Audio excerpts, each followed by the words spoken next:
Bonjour à toutes et à tous. Alors, pour commencer, je m'excuse, j'ai un peu ralenti le rythme des vidéos, tout simplement parce qu'en ce moment je suis très occupé. Voilà, donc le rythme sera un peu moins soutenu pour le moment. Je vais essayer de faire au mieux, mais je pense que le rythme sera de toute façon moins soutenu. Si je peux le maintenir, je le ferai, mais ça me semble compliqué. Voilà. Mais entrons dans le vif du sujet de la vidéo d'aujourd'hui. Donc aujourd'hui, je voudrais vous parler de ce jeune garçon, hein, Louis, qui a été battu à mort par une bande de jeunes, on va dire ça comme ça. Euh, Vous en avez sans doute entendu parler parce que ça a fait le tour de tous les médias.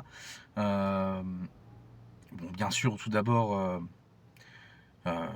j'adresse mes pensées aux proches de la victime, déjà pour commencer.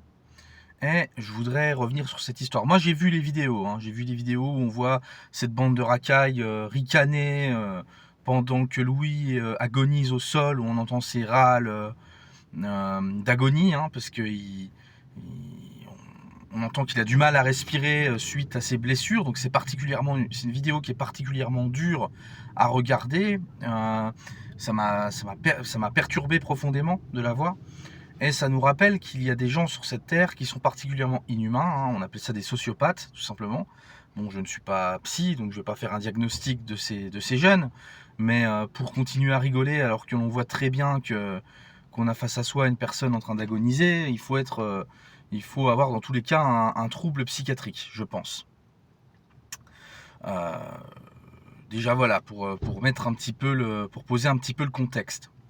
Maintenant, je vais entrer plus dans les détails. Parce que derrière ce fait divers, parce que malgré tout ça reste qu'un fait divers, même si c'est dramatique, malheureusement en France on voit de plus en plus d'affaires comme ça, il y a des choses à analyser. Il y a des choses à analyser. Tout d'abord, on a là des jeunes, donc que ce soit la victime ou les coupables, qui sont tous issus de l'univers des foyers. Des foyers donc pour les jeunes en difficulté, qui viennent de familles difficiles, souvent en gros voilà des parents violents ou des cas sociaux, des gens comme ça, voilà. Euh, et en fait dans ces foyers, souvent les jeunes se retrouvent donc entre enfants qui ont déjà des traumas préexistants. C'est ça qu'il faut comprendre. Souvent c'est des enfants qui ont été battus ou qui ont été négligés ou qui ont subi des abus, enfin ça peut être plein de choses. Et donc c'est des enfants qui sont déjà perturbés par ça, parce que les traumas, ça laisse des traces. Et ils se retrouvent entre eux, et donc ils vont avoir tendance, comment je pourrais dire ça. Vous savez, c'est comme si, enfin, ils vont pas se pousser vers le haut. Voilà, c'est ça que je veux dire. Ils vont pas se tirer vers le haut parce que, déjà, quand vous avez subi des traumas, vous avez tendance, par exemple, à la dépression ou à d'autres troubles psychiatriques. Et si en plus vous ne côtoyez que des gens qui sont atteints par ce type de troubles, vous allez mutuellement vous tirer vers le bas, tout simplement. Voilà. Alors ça peut être juste, entre guillemets, juste dans l'autodestruction, mais ça peut être aussi dans l'incitation à commettre des actes délictueux, voire à faire du mal à autrui, tout simplement. Ça ne veut pas dire que tous les gamins qui viennent de familles difficiles finissent forcément par dévier de cette manière, qu'on soit bien d'accord, mais c'est un facteur de risque, c'est ce qu'il faut bien comprendre. Et les regrouper ensemble, c'est pas forcément la meilleure idée, à mon sens. Voilà. Euh, Ensuite, moi je pense que les foyers en France, les foyers éducatifs, euh, sont en échec total. Ils ne sont pas capables d'offrir à ces jeunes un véritable environnement sain et sûr pour avoir de meilleures chances dans la vie, finalement. Bien sûr, ce sera sans doute mieux dans la plupart des cas que chez les familles d'origine, mais malgré tout, ça reste profondément problématique, puisqu'ils ne sont pas capables d'empêcher ces gamins-là de mal tourner, malgré tout. Donc on voit bien que on dirait que c'est une solution, c'est un pansement, quoi. On a créé des foyers pour faire genre on fait quelque chose, mais en réalité, on voit bien que c'est totalement inefficace. Voilà. Par ailleurs, il y a aussi toute la question que je ne vais pas forcément développer dans cette vidéo, mais la question des placements abusifs, parce qu'on sait qu'il y a plein de gamins qui viennent de familles qui ne sont pas forcément si difficiles que ça, et qui sont placés pour des conneries des fois. On place des gamins pour 3 fois rien, alors qu'inversement, il y a des gamins qui mériteraient entre guillemets d'être placés et qu'on place pas. Donc parfois c'est pas toujours très cohérent comment ça fonctionne, les services sociaux, voilà.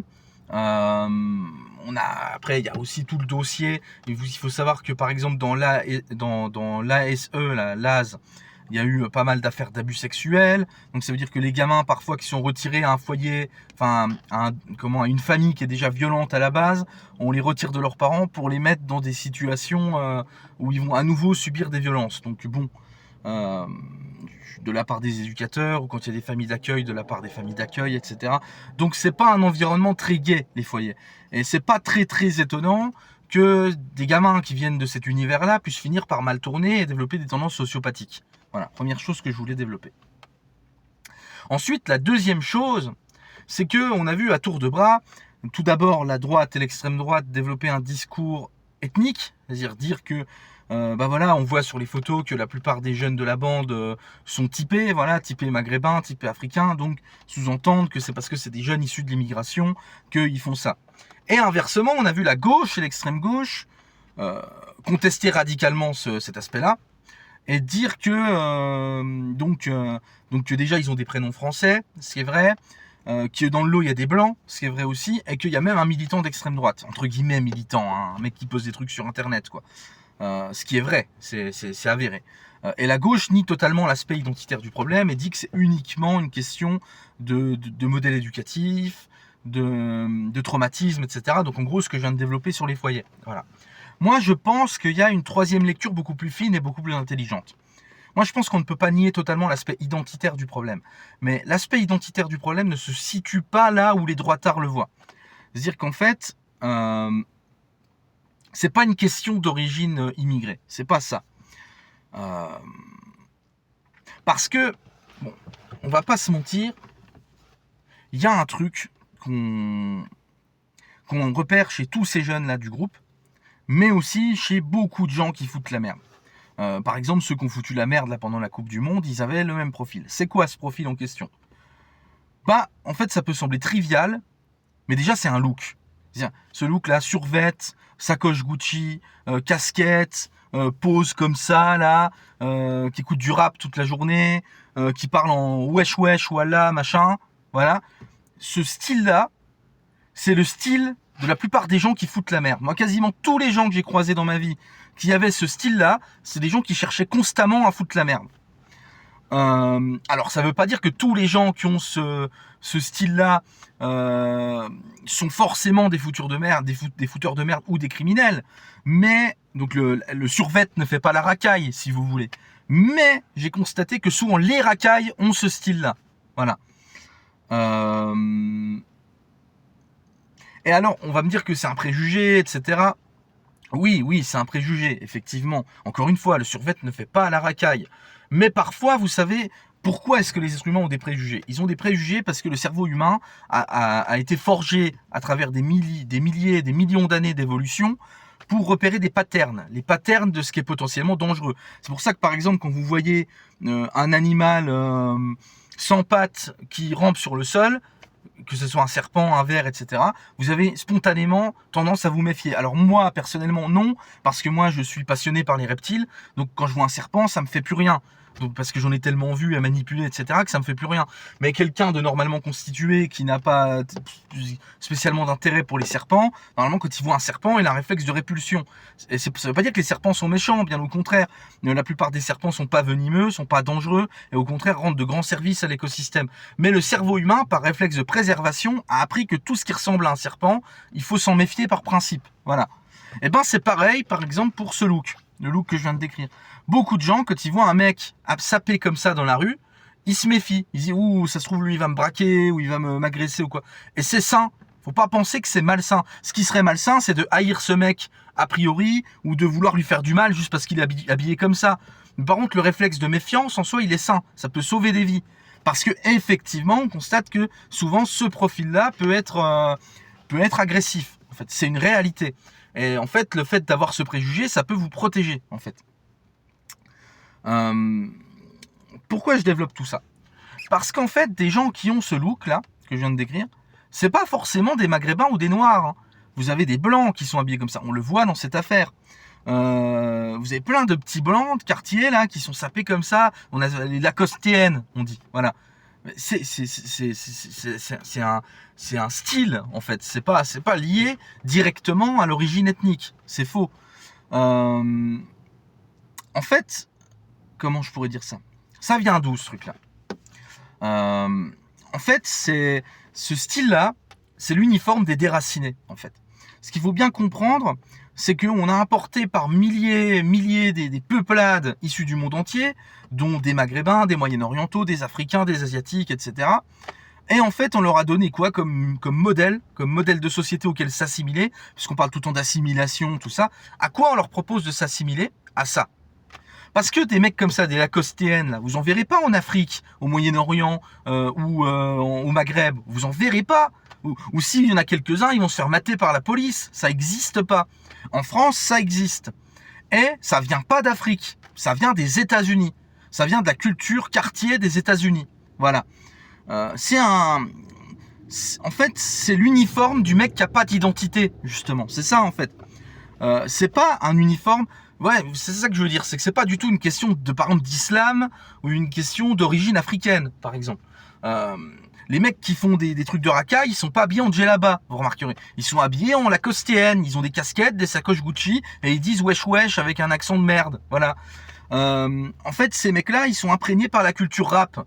Voilà, vous voyez ces clips là, on voit que des meufs à poil et puis des liasses de bifton, des grosses bagnoles, des armes à feu, des trucs comme ça.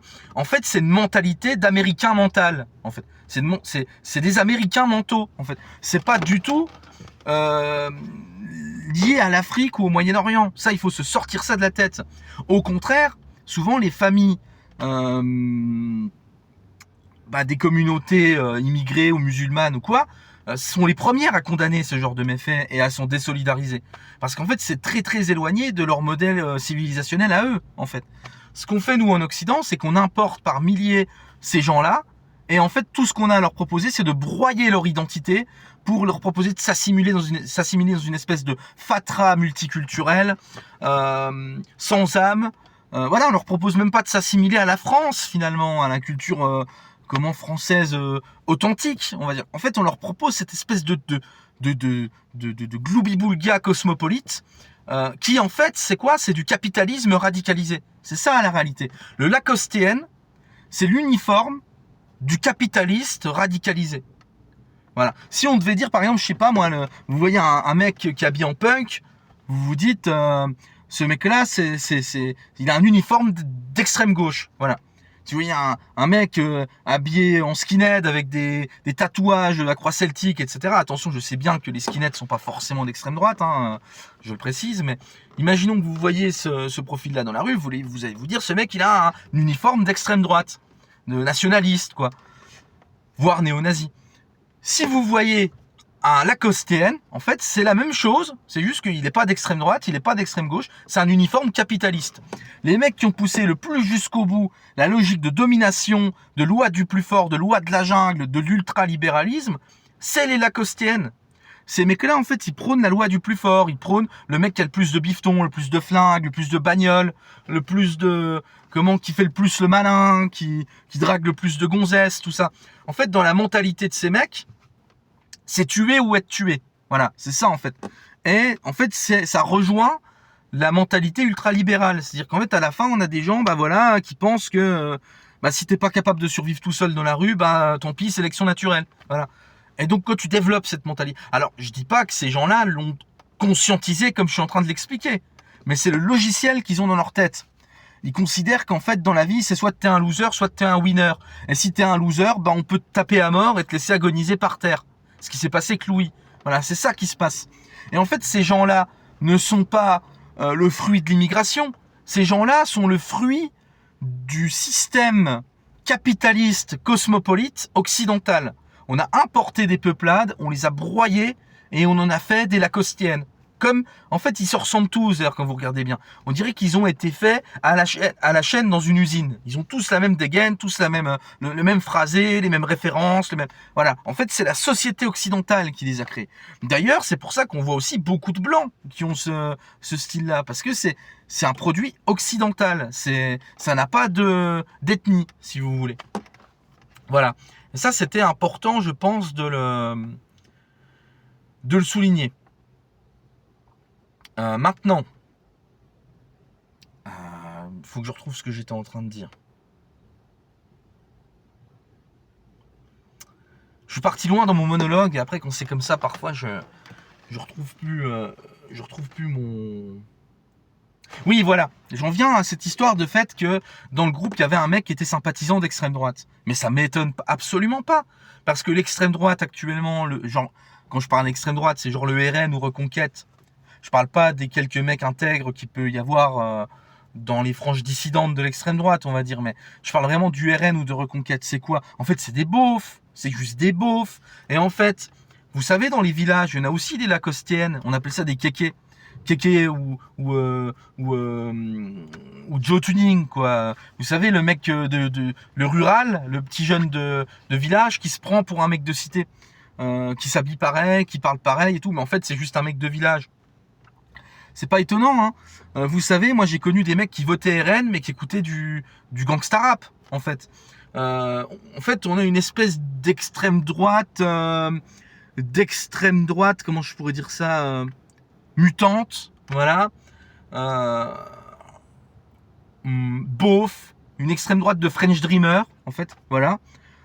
En fait, leur modèle de société, en fait, il n'est pas tant que ça d'extrême droite, en fait. Ces gens-là prônent finalement une société multiculturelle, où, en fait, la seule divergence qu'ils ont avec le système tel qu'il est actuellement, c'est que eux, ils aiment pas les musulmans parce qu'ils veulent continuer à manger du saucisson, boire du pinard et se branler devant du porno. Voilà. Donc, en fait, c'est des gros beaufs. C'est ça qu'il faut comprendre. Mais ça les empêche pas d'être des lacostéennes, parce qu'en fait, c'est pas les lacostéennes qui les dérangent, ces mecs-là. Ils aiment pas le musulman, le vrai musulman, celui qui pratique sa religion, etc. Alors qu'en fait, justement, c'est ces musulmans-là qui sont les moins problématiques dans l'immigration. Mais en fait, ces mecs-là, ces espèces de beaufs patriotes-là, en fait, ils réfléchissent à l'envers. Eux, ils préfèrent, limite, un mec de l'immigration qu'on a broyé et transformé en lacostéenne plutôt qu'un musulman. Voilà. Et c'est pour ça que vous pouvez trouver des sympathisants d'extrême droite qui s'habillent en lacostéenne, parce qu'en fait c'est cohérent. Parce qu'en fait l'extrême droite actuellement c'est juste un truc de French Dreamer, cosmopolite, mais juste sans l'islam. Voilà, c'est ça en fait, l'extrême droite française de 2026. Et c'est pour ça que maintenant elle passe à la télé et qu'ils ont champ libre sur CNews et que maintenant on leur dit même qu'ils sont dans l'arc républicain et qu'ils vont bientôt pouvoir accéder au pouvoir. C'est parce qu'en fait maintenant il y a quasiment plus aucune différence entre l'extrême droite et le reste du spectre politique corrompu. C'est en fait ces mecs-là sont des cosmopolites comme les autres et en fait ils ont le même projet que le système sauf sans les musulmans. Voilà, c'est ça en fait qu'il faut bien cerner et bien comprendre. Donc j'en ai un peu fini avec cette histoire du pauvre Louis. Petite parenthèse au passage sur un autre fait divers qui a fait parler de lui dans la même période. C'est cette histoire d'un gamin de 10 ans, après on nous a dit 14 ans, qui aurait agressé une femme qui faisait son footing, je crois, pour la forcer à se dénuder en la menaçant de mort, je crois. Je me demande même s'il n'a pas porté un coup de couteau ou quelque chose comme ça. Donc ça aussi c'est intéressant. Et là je vous mets en garde d'avance contre tous les boomers qui vont vous dire que c'est à cause d'internet, que c'est à cause des jeux vidéo, des écrans, etc. Alors attention, moi effectivement je pense que aucun gamin ne devrait être laissé qu'un écran avant un écran. Quand je parle d'écran, je parle de téléphone portable, avec un téléphone portable personnel avant le collège. Voilà, ça qu'on soit bien d'accord. Par contre, en soi, qu'un gamin regarde la télé ou joue aux jeux vidéo avant 10 ans, c'est pas non plus dramatique. Et je pense pas que je pense pas que sur un enfant sain d'esprit qui n'est pas déjà perturbé à la base, un jeu vidéo fut-il violent puisse le conduire à faire quelque chose comme ça. Voilà. Par contre, là où je voudrais insister, moi, c'est sur 2 points. Déjà, la pornographie. Parce que les gamins, ils ont accès, malgré les restrictions qu'il y a eu récemment, hein, avec la fermeture le fait de soumettre les sites pornographiques à des limites d'âge, etc. Il faut savoir que les gamins, maintenant, de plus en plus tôt, ils ont accès à de la pornographie. Parce qu'on leur montre, parce que ça circule, etc. Ils sont pas cons, les gamins. Ils apprennent de plus en plus tôt aussi à servir d'un VPN. Ils apprennent à savoir où trouver du porno, même malgré les restrictions, etc. Donc les gamins, ils tombent là-dessus de plus en plus jeunes. Ça leur matraque le cerveau. Ça leur fait développer une vision de la sexualité qui n'a rien à voir avec la réalité. Une vision vulgaire, une version pervertie. où il n'y a plus aucune place pour les sentiments amoureux d'ailleurs, et où il considère que la femme est un objet, j'ai pas envie de dire de mots grossiers, mais en gros il considère que la femme est juste un objet de consommation, quoi, disons-le comme ça, pour pas être vulgaire. Et donc ces gamins, voilà, ils grandissent depuis très jeune âge avec cette image de la femme, objet de jouissance, objet à souiller, voilà. Et il faut pas s'étonner que ça finisse par mener à des trucs comme ça, parce qu'en fait, déjà les adultes, ça peut leur faire péter complètement un plomb. Vous savez, il y a ce phénomène avec la pornographie, c'est un peu comme les drogues. Vous savez, le fameux schéma des drogues sur un esprit fragile. Le mec, il commence d'abord, il boit un peu d'alcool, après il fume des joints, puis après petit à petit, il va tester, je sais pas, les extas, puis après il va prendre de la coke, puis de l'héro, puis on le retrouve crevé au fond d'un caniveau à la fin. Voilà. Mais le problème, c'est que c'est un peu pareil avec la pornographie. Au début, le mec, il va regarder un porno, entre guillemets, normal.